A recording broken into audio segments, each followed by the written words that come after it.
On March 18, 1964, just after 1 p.m., a 38-year-old man named Arthur Robinson drove his car down a dirt path off of Hazleton Municipal Airport Road in the Milnesville area, just northwest of the airport. The path led to an abandoned strip mine turned dumping ground. Robinson was there to dump ashes, but when he parked, stepped out, and walked to the edge of the embankment, he saw something 26 feet down amidst the garbage.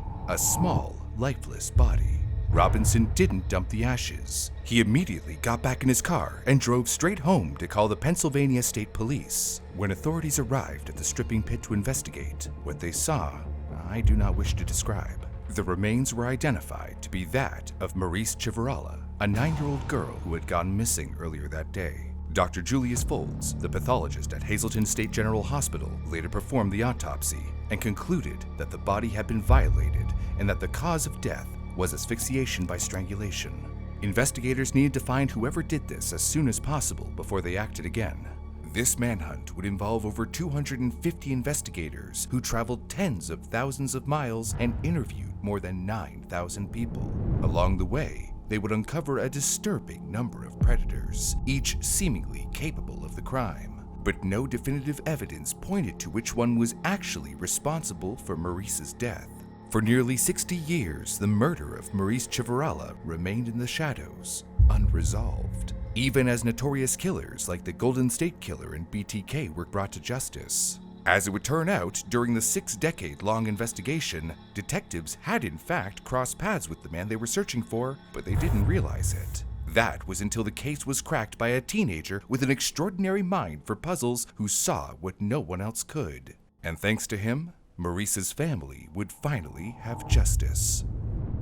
Maurice Ann Chivarala was born on Thanksgiving Day, 1954, in Waterloo, New York. She was the daughter of Carmen and Merrey Chivarala. The Chivaralas had 5 children. Their home was a small duplex at 533 Alter Street, right next to the Little Market, a humble corner grocery store that Carmen owned and operated. Maurice, even at just 9 years old, helped her dad at the store, stocking items, handing out change, and always greeting customers with a quiet, shy smile. She was small, barely 50 pounds, but fast and efficient. A little mother, her relatives called her, because she was also constantly helping around the house. As a student at St. Joseph's Parochial School, Maurice attended Mass every day. She was a member of the Junior Catholic Daughters of America, and when she played dress-up at home, it wasn't as a princess or a movie star. It was as a nun, hands clasped, a piece of cloth draped over her head. Her dream was to join the church. Her brother Ronald would later say she was always smiling. Her aunt called her an angel to everyone who knew her. She was the picture of innocence, quiet, thoughtful, and kind. On the morning of March 18, 1964, when the streets of Hazleton, Pennsylvania were just beginning to stir, Maurice was getting ready for school. But that day wasn't just any other. It was a feast day, a celebration for one of the nuns at her school, and Maurice had packed 2 cans of fruit to bring as a gift. Normally, she walked to school with her brother and sister, but not today. She wanted to be early so she could deliver her gift before the 8 a.m. Mass. She's afraid of dogs, which is one of the reasons she never walks alone. But today, she wants to be brave, just so she can show her appreciation to her teacher. So, for the first time, she left home on her own. But she would never make it to school, and Hazleton would never be the same again. The news of Maurice's murder shook the entire town of Hazleton to its core. Crowds poured into Bonin Funeral Home. Hundreds came to pay their respects. The Junior Catholic Daughters gathered to say the rosary for her. Her classmates, teachers, and parish families from Most Precious Blood Church showed up for the funeral mass. As the small white coffin was carried up the aisle, her mother, Merrey, wept into Carmen's arms. Before the coffin was closed for the final time, she bent down and gave her daughter one last kiss. Corporal Barron put it simply, whether you liked it or not, the way you lived changed after March 18th, 1964 in Hazleton. Robert Gillespie, who served as Luzerne County District Attorney in the 80s, was just a high school student at the time of the murder, but even then, he could feel it, how the fear spread through the city like smoke. I remember everyone talking about it. At school, in the neighborhoods, parents were just going crazy with worry about their kids, he said, and that never really went away. This was the first crime of this kind in Hazleton history, and for many people in town, it shattered the illusion of safety. The belief that that kind of thing doesn't happen here. But after this, parents started walking their children to school more often, doors locked before sundown. Community groups were formed specifically to protect children. Police patrols around schools increased, and over time, it became clear that Maurice's murder had forever shifted the tone of the town. During the start of the manhunt for Maurice's killer, police began canvassing the area. They questioned everyone. They conducted door-to-door interviews throughout Maurice's neighborhood. They checked known offenders. They pulled absentee lists from the senior high school and spoke with students across Hazleton. Every girl was asked, "Have any strangers ever approached you since school began this year?" Police traced the route Maurice would have walked. The last confirmed sighting was by her cousin, Miss Helen Slattery, who had seen her walking eastbound on 4th Street, just west of North Church Street, at about 8:10 a.m. That's roughly 5 minutes after she left home. Her brother and sister had left only a few minutes after her, and somehow that was enough for them to never see her again. Was it someone passing through town? Or worse, a local? Someone who knew the area well, knew about the strip mine, knew when children walked to school. Potentially, someone Maurice might have trusted, or at least not feared. On March 24th, 1964, less than a week after Maurice's murder, Scranton police took in a 44-year-old man named Sam Levine on a vagrancy charge. He had wandered into the station looking for a place to sleep, and casually mentioned he was originally from Hazleton. That was enough to raise alarms. When questioned by both local and state police, Levine claimed he had been in Glen Cove, New York the day Maurice's body was found. Still, authorities weren't quick to dismiss him. He was held in the Lackawanna County Jail for 30 days while investigators combed through his background. Levine, who lived in a shack, made ends meet by washing cars and had spent time in psychiatric institutions in Long Island. But after an exhaustive review, nothing connected him to the crime. Then, in the early hours of March 25, 1964, West Hazleton police apprehended a man prowling near the Valmont area. A suspected peeping Tom, later identified as Thomas D. Haynes. A truck driver from Toledo, Ohio. Picked up near Susquehanna Boulevard, Haynes claimed he was just walking around. But the police weren't taking any chances. He was questioned and turned over to state investigators. Haynes insisted he had been out of state, driving routes in Ohio and Missouri on the day of Maurice's murder. That alibi was checked and confirmed. Though he pleaded guilty to the prowling charge and was fined, there was no link to Maurice's case. Another shadowy figure, interrogated, fingerprinted, and ultimately released. Then, on March 27, 1964, just 9 days after Maurice Chivarala's murder, police arrested 35-year-old Albert R. Dennis in Palmerton after a disturbing eyewitness report. He had been approaching young girls on the street,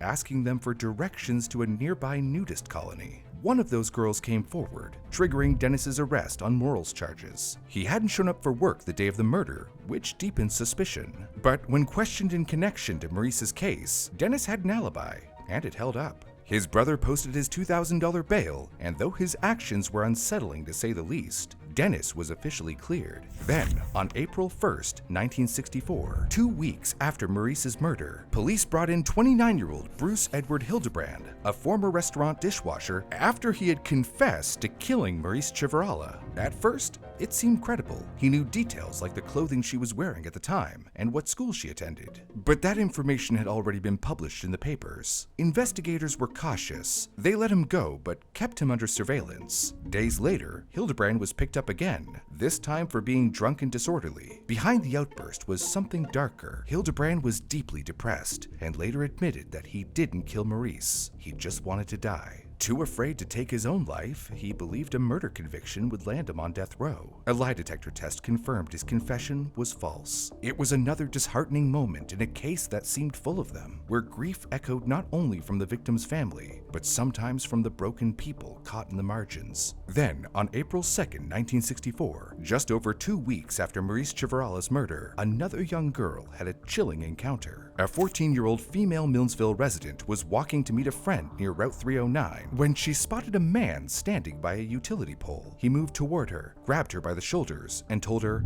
"Don't get shook up." But the girl fought back. She slapped his face, kicked him, and ran, screaming, until she reached a neighbor's home. She reported her attacker as a man with light curly hair wearing a zipper jacket, but he vanished before police could arrive. The attack happened just blocks from where Maurice's body had been found. Some wondered, was this the same man striking again? or just a terrifying coincidence? Then, on April 6, 1964, just days after that attack, police made an arrest. 20-year-old Robert William Joseph Frederick Jr., a Hazleton local, was taken into custody. He matched the girl's description: light curly hair, a zipper jacket, and lived just behind St. Joseph's School, where Maurice had once studied. He pleaded guilty to grabbing the girl by the shoulders and was charged with assault and battery. But as more details emerged, the story changed. Frederick later explained he had gone to Milnesville to meet his girlfriend. When she canceled, he mistook the 14-year-old for her and allegedly followed her to try to explain. She, understandably terrified, fled. Though his actions were strange, the Luzerne County Grand Jury ultimately cleared him. No connection to Maurice's death was ever found. It was a case of mistaken identity at the worst possible moment, when a grieving town was desperate for justice and suspicion was thick in the air. Then, on April 14, 1964, nearly a month after Maurice's murder, police arrested 40-year-old Matthew Douglas, someone who lived disturbingly close to the Chivarala home. His address: 655 Alter Street, the same street Maurice lived on. Douglas had just pleaded guilty to morals charges involving two young Hazleton boys, ages 10 and 11. Given the nature of his crime and his proximity to the victim, police moved quickly. He was questioned at length about his whereabouts on March 18th, the day Maurice disappeared. But despite the timing and location, Douglas provided an alibi that held up under scrutiny. He was sent to Luzerne County Prison on his original, but investigators found no link between him and Maurice's murder. Still, the arrest shook the community. Just how many disturbed individuals were lurking in their town? The answer? Far more than they had ever imagined. On May 19, 1964, nearly 2 months after Maurice Chivarala was killed, Pennsylvania State Police released the first composite sketch of a man they believed could be connected to her disappearance. The sketch was based on eyewitness reports of a white male, balding, thin, with a sunken face and a sharp expression. He was seen around 8 a.m. on the morning Maurice vanished, driving south on Vine Street, turning left onto 4th, then parking between Sherman Court and Church Street. That's the last stretch Maurice was known to have walked. The timing was eerie, the location exact, and this man vanished. Police urged anyone who recognized him to come forward. Then, on May 20th, 1964, just a day after the release of the first suspect sketch, Pennsylvania State Police published another. Witnesses reported seeing a man between 8:45 and 9 o'clock a.m. on the morning Maurice was killed, driving a light green, older model car down a dirt road leading away from the very site where her body was discovered hours later. The man was described as white, middle-aged, with a round, fleshy face, brown and graying hair, and wearing glasses and a cap. The timing, the location, the path, it all aligned too closely. For investigators, this man wasn't just a driver. He might have been the last person to leave that desolate road before it became a crime scene. Released on May 22, 1964, the third sketch in the Maurice Chivarala investigation depicted another man wanted for questioning, not for loitering, but for something far more disturbing. According to police, this man had entered a woman's home near Maurice's neighborhood under the pretense of helping her, but once inside, he attempted to force himself on her. She escaped, reported the incident, and later saw him again, still lingering in the same area just days later. He was described as white, around 25 years old, slender but not thin, neatly dressed, soft-spoken and clean-cut. On the surface, he looked ordinary, but his actions suggested something darker. The incident set yet another ripple of fear through the community. Was this yet another unrelated predator in a town? Or could he be the one they were looking for? All they could do was wait and hope that time would tell. The fourth and final composite sketch released on May 22, 1964, featuring a man whose presence felt more deliberate, more practiced. Witnesses reported seeing him every morning for 2 weeks, parked in the same faded black Chevrolet along 4th Street between Sherman Court and Church Street, the same stretch where Maurice Chivarala was last seen alive. He was described as a white male, middle-aged, with a rough, lined face, graying brown hair, and the build of a heavy-set working man, shabby in appearance. His unsettling routine continued until March 18th. That day, he was in his usual spot, watching, and by the afternoon, Maurice was gone, and the watcher never seen again. This made him one of the most quietly unsettling figures in the investigation. Then, on July 6, 1964, nearly 4 months after Maurice Chivarala's murder, another young girl, just 9 years old, narrowly escaped what could have been a second tragedy. While walking alone on Carbon Street in Freeland, the child was approached by a man who pulled his black Chevrolet to the curb. She ran, fast, east on Carbon Street toward Washington, looking back only once to see the car speeding away. She told police the man was short, fat, wore glasses, and was middle-aged. A description matched that sketch number 2, the man seen driving away from the abandoned strip mine in a similar black car. No one else eyewitnessed the attempt. No license plate, no name, just the voice of a girl who potentially had narrowly avoided sharing the same fate as Maurice Chivarala. On May 13, 1964, the investigation into Maurice Chivarala's murder took a chilling and irreversible turn. Harold Rudolph Nicholas, a 51-year-old Hazleton man, was found dead under suspicious circumstances. He lived just over a block from the Chivarala home. Nicholas had been questioned early in the investigation after reportedly exposing himself to children on multiple occasions. During his interview with police, Nicholas initially claimed he hadn't left the house the morning Maurice disappeared. But then, he slipped. Casually, he commented on how cold it had been outside that morning, a detail he shouldn't have known unless he had been out there. Investigators asked him to come back in to take a lie detector test. Nicholas agreed. But on the day of the test, he never showed up. Instead, police found him slumped inside his car, dead from carbon monoxide poisoning. He had rigged the exhaust pipe to funnel directly into the cabin. To many on the investigative team, it felt like a confession, a man on the brink of being exposed, choosing death over accountability. But without the lie detector test, a confession, or any direct physical evidence, there was nothing prosecutors could do. Harold Nicholas became both the most suspicious figure in the case and the one who got away. He seemed to be the closest they had come to catching Maurice's killer, and in just about the most suspicious way possible, he vanished forever.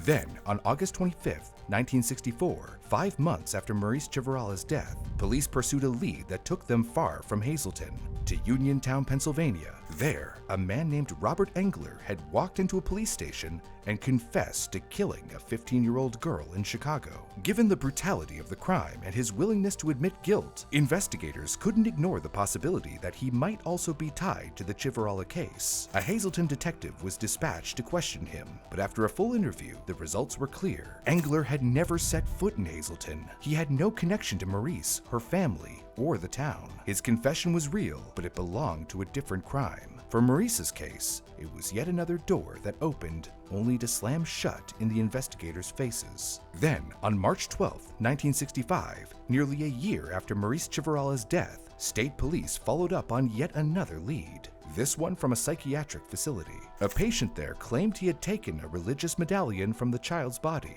Investigators knew that this had not been reported in the papers, and Maurice's parents even confirmed she had owned a medallion like the one the patient had described in detail. However, they also revealed that Maurice hadn't worn it the day she left home for the last time. The chain had broken, and she'd left it at home where it was still in the family's possession. While this was one of the more eerie leads in the case, all it proved to be was a reminder that not every confession of guilt is genuine. Nevertheless, no matter how wild the claim, no matter how unreliable its source, each one had to be checked. Because in a case this unresolved, any detail might lead them closer to catching the killer who, as far as they knew, was still out there. In 1985, more than 2 decades after Maurice's murder, a suspect surfaced. Chester Conrad, a 59-year-old man, was arrested on charges involving multiple boys. He was already a known predator, with a long and disturbing history that included time behind bars and stints in psychiatric institutions. But it was what police found in his home that truly shook them.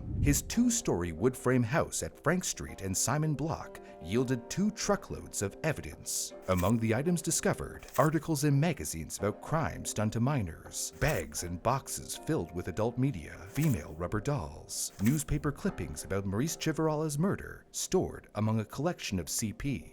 The implied connection was there. This wasn't just a man with a sick obsession. This was someone who had fixated on Maurice's case for years, keeping her memory buried inside the most depraved corners of his home. For a moment, investigators thought the source of this nightmare might finally have a name. In court, Conrad was visibly unstable. He slammed his head onto the desk and yelled, "Look how I'm being treated! Like an animal!" He insisted he belonged in a hospital, not a jail, and when his bail was set higher than expected, he spiraled further. "If I go to jail, they will kill me, or I will end my life."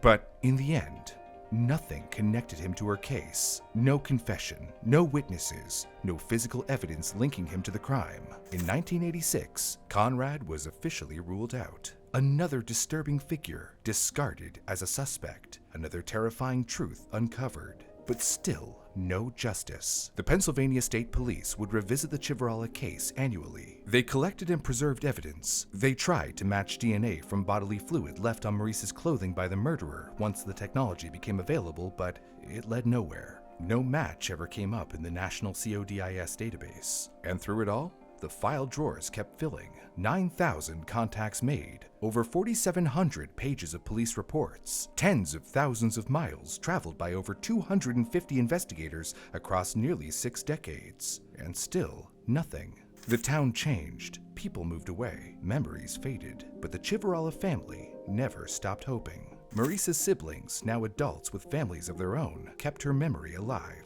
They gave interviews, shared her story. They never asked for revenge, just the truth. But eventually, that seemed impossible. For nearly 6 decades, Maurice's mother, Merrey Civarella, lived with the quiet ache of a wound that never healed. She had been the one to kiss Maurice goodbye that morning, the one who later wept into her husband's arms as her daughter's small white coffin was carried through Most Precious Blood Church. And for the rest of her life, she carried an unresolved grief.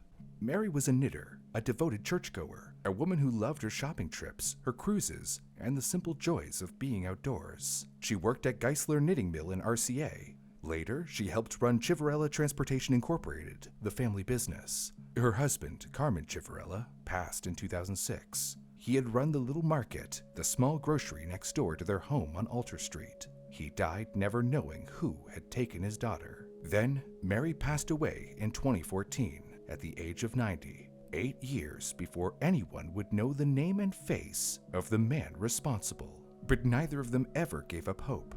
Neither of them stopped being Maurice's parents. And even as the decades passed and the trail grew colder, their family never stopped believing that one day someone would find the truth. And turns out, they were right. But I don't think they would have ever guessed that that someone would be a teenager from New Jersey. It was February 2020 when the Pennsylvania State Police received an email that, at first glance, probably seemed a little odd. It came from an 18-year-old college freshman named Eric Schubert. "Hello, my name is Eric. I do genealogical research. I've seen the cold case involving Maurice Civarella and the unidentified DNA. I may be able to help." Eric didn't work for the FBI. He didn't have a PhD. He wasn't even old enough to order a drink. But what he did have was a gift. A sharp analytical mind that could do something most people couldn't even begin to understand. Some cases he solved in under 10 minutes, others took months. But for Eric, it was never about speed, it was about precision. Even as a kid, Eric's brain worked differently. He didn't just memorize facts, he organized them, cataloged them. His mother introduced genealogy to him to spend his time on since he was always at home. And in just 2 weeks, he had gotten the knack of it already. He began tracing family trees for fun, first his own, then his neighbors, then strangers. At 18 years old, he had already spent 10 years honing his skills in genealogy. But Eric wasn't satisfied with family histories. He wanted to solve real-world mysteries. That opportunity came just before he graduated high school, when a Pennsylvania police department brought him on a case he still can't speak about. He cracked it, and that sealed it for him. Forensic genealogy was his path. In February 2020, he started reaching out to departments across the country. One of those emails landed in the inbox of Officer Anthony Petrovsky of the Pennsylvania State Police, offering his services free of charge. Included in the email was a link to Eric Schubert's website that, along with a history of his work and testimonials from past clients, displayed a picture of himself. Officer Petrovsky stated in an interview with FilmRise's Bloodline Detectives, and I mean no disrespect by this, but he looked like a child. And I thought to myself, I get a lot of emails every day. Could this be real? Despite his reservations, Petrovsky decided to give the kid a chance and invited Eric in for an interview. When it came time to meet the investigators, Eric treated it like a job interview. He wasn't there to impress them with words, he brought results. Armed with 10 years of genealogical experience, despite being only 18, he handed over references from 2 different police departments he had already helped on other cases. He plainly told the 2 investigators, "I can help solve this case." When speaking about that moment in the interview, Officer Petrovsky says, he wasn't being cocky when he said that. He was being confident. And there was something about that confidence in an 18-year-old who shows up at a coffee shop drinking apple juice, giving us his resume, showing us his work. It was impressive. Needless to say, at that moment, they believed that Eric was the real deal.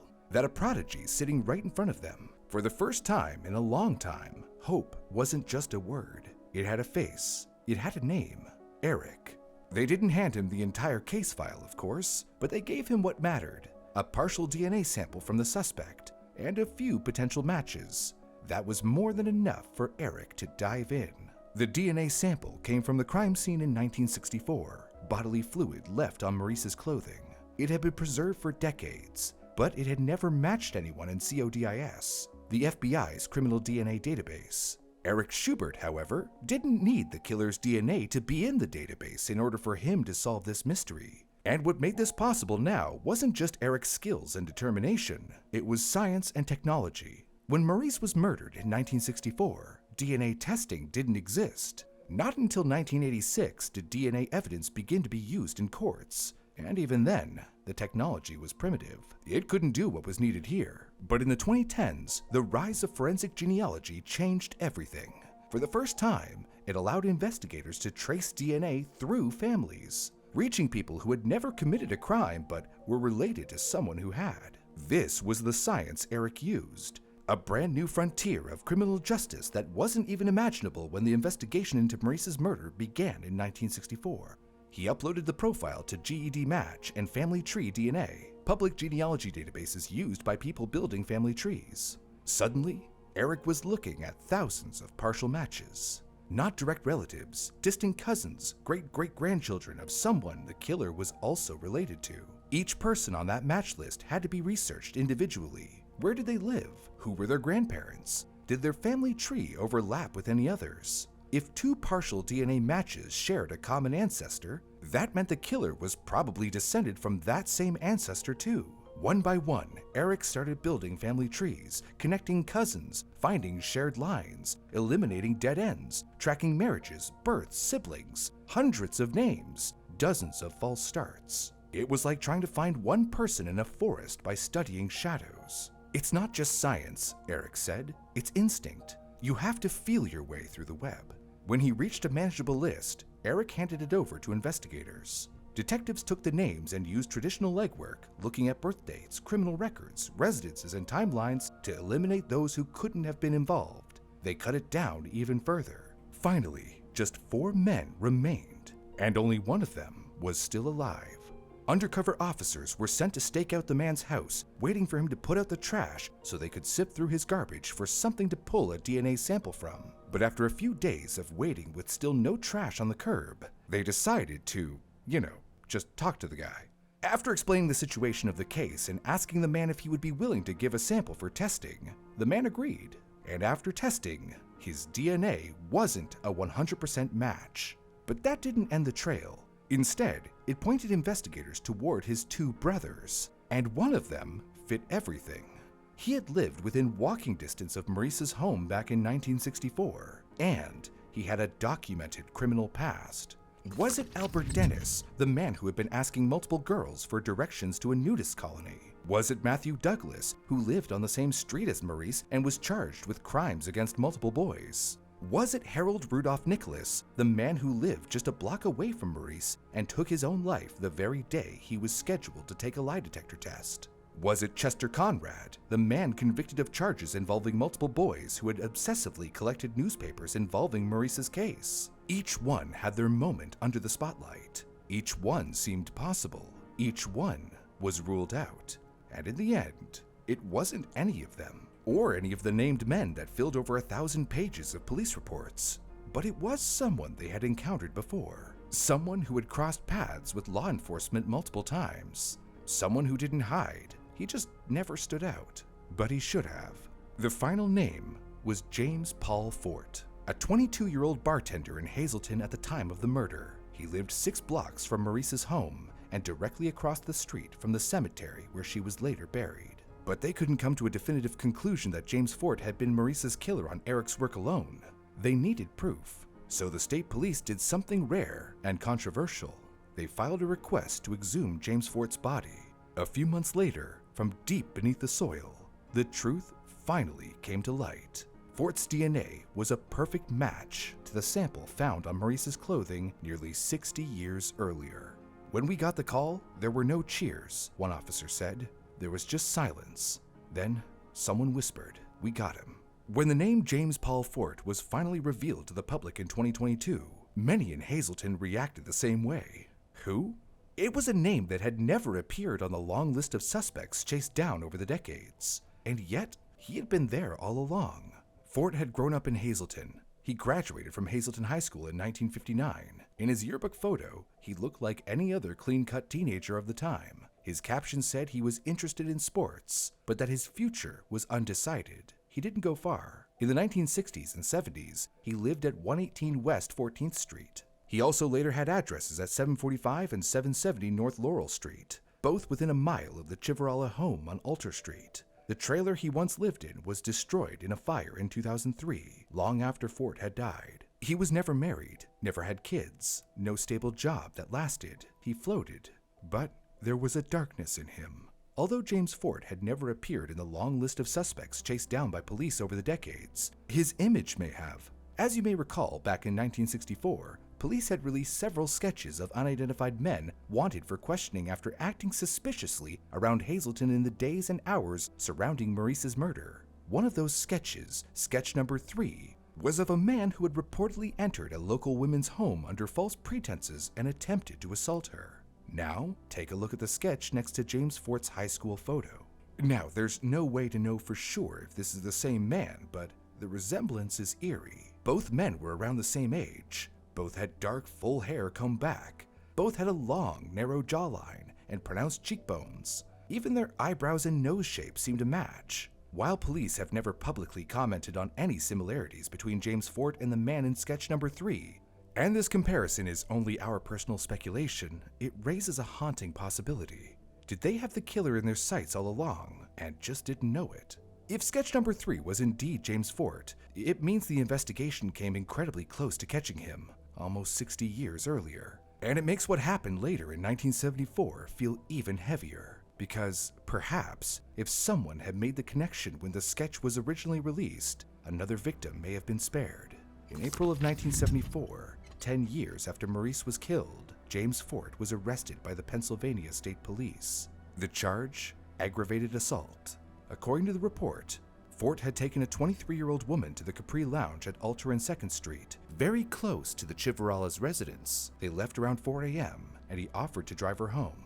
But instead of taking her home, he drove into the woods, Stockton Mountain, a remote stretch in Hazel Township, and forced himself on her. By sheer luck, a truck pulled up behind them. Fort panicked and drove off, but instead of taking the woman home, he dropped her at the corner of West Broad and Vine Streets. Disoriented and shaken, she called the police immediately. He was charged with extremely serious charges, even by 1970s standards, but he struck a plea deal. Only the aggravated assault charge stuck, and Fort walked away with 1 year of probation. The more serious charges were quietly dropped in the plea deal, according to newspaper reports. And still, James Fort allegedly didn't stop there. Gina Donahue Connors came forward after the case was solved, bringing with her a chilling memory that haunted her for more than 5 decades. She was about 9 or 10 years old at the time, walking with a friend on Alter Street, just blocks from where Maurice had last been seen. A white car pulled up. The man inside leaned out the window and urged the girls to get in.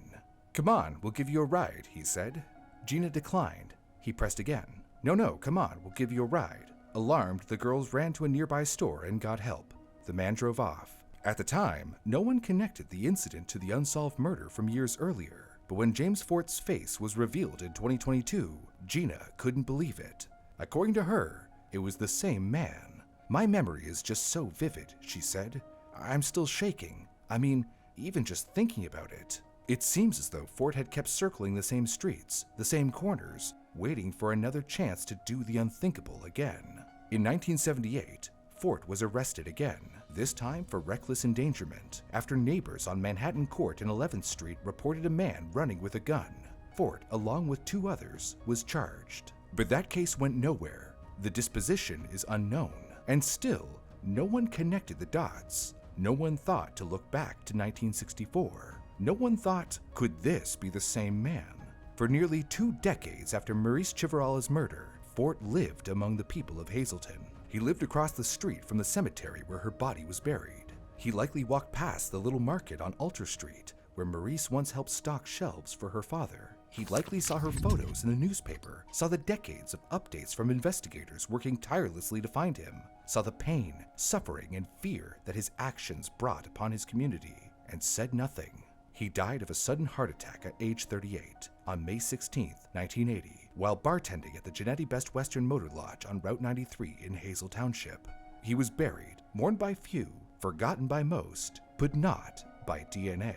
When Pennsylvania State Police finally held the press conference in 2022 to finally name Maurice's killer, it was filled with reporters, microphones, camera crews, and the people who mattered most, Maurice's surviving siblings. They had waited nearly 6 decades for this moment, and when they spoke, it wasn't with anger, it was with quiet dignity. "We never sought revenge," one sibling said. "Only truth, only justice." They thanked the investigators, they thanked Eric Schubert, they thanked everyone who had refused to let this case be forgotten, but mostly, they remembered Maurice. Corporal Mark Barron, the man who inherited the case in 2017, choked up as he addressed the crowd. "We're told not to get attached to cases," he said, wiping tears. "But how can you not get attached to this one?" He revealed that the Chivarala case had become one of the oldest cold cases in U.S. history to be solved through genetic genealogy, and he gave all credit to those who came before him. More than 20 members of the department had been in charge of the case since 1964. Over 4,700 documents were generated. Generations of troopers kept coming back to it, hoping for one clue, one break, one answer. And finally, they had it. The resolution of the Chivarala case was more than just a victory for science. It was a statement that no matter how long ago a crime was committed, the truth still matters. That victims don't get forgotten, not if the right people keep asking the right questions. And that sometimes, justice isn't swift, but it can still be delivered. Today, the Chivarala case is now part of a growing list of cold cases being cracked open not by guns or badges, but by DNA, genealogy, and diligent sleuths like Eric Schubert with a computer and determination.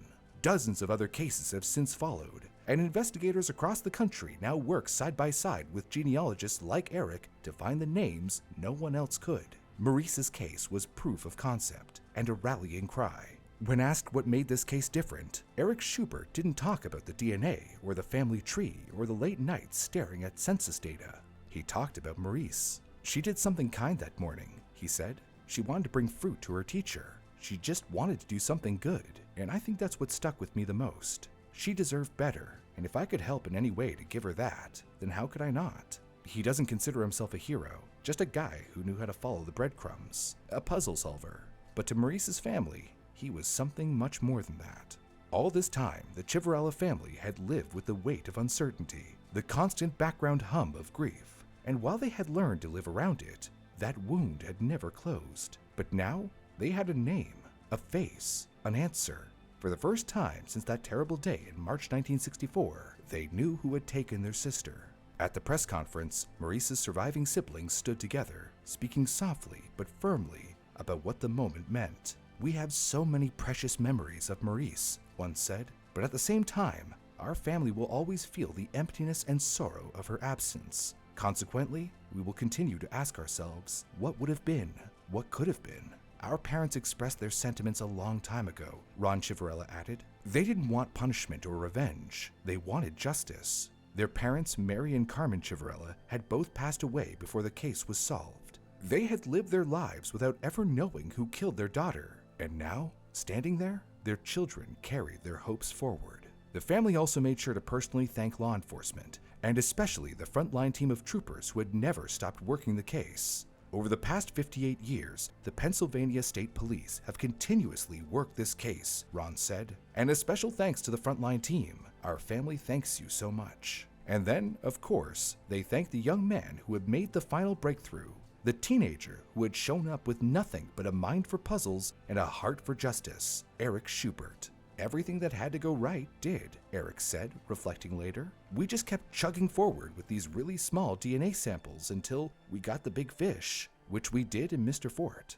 But it wasn't full closure. Not completely. As Ron Chivarella said, I don't have closure. That it's all behind me. As Carmen said, we're all going to have memories of that horrible day. But for the first time in 58 years, the family had the truth. James Fort didn't face a courtroom. He never had to look the Chivarella family in the eye, never had to explain himself, never had to speak her name. He died in 1980, still a free man, never having faced any concrete repercussions for his actions. But justice doesn't always mean punishment. Sometimes it just means answers. And for the Chivarella family, for Hazleton, and for everyone who kept this case alive for 58 years, that answer was enough. Hazleton is not the same place it was in 1964. The town has changed, the stores have changed, the names on the mailboxes are different, even the little market is long gone. But the story of Maurice Ann Chivarella remains etched in its heart. For every child that walks to school, for every parent that cares for their children,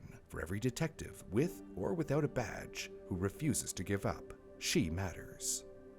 If you enjoyed this video, then consider hitting the like button and subscribing to our channel. It's the best thing you can do to help us keep making more of them. Like this one, about a man who came back from the dead looking like this after surviving Mount Everest's death zone where over 300 people died. Click the video on screen to watch now.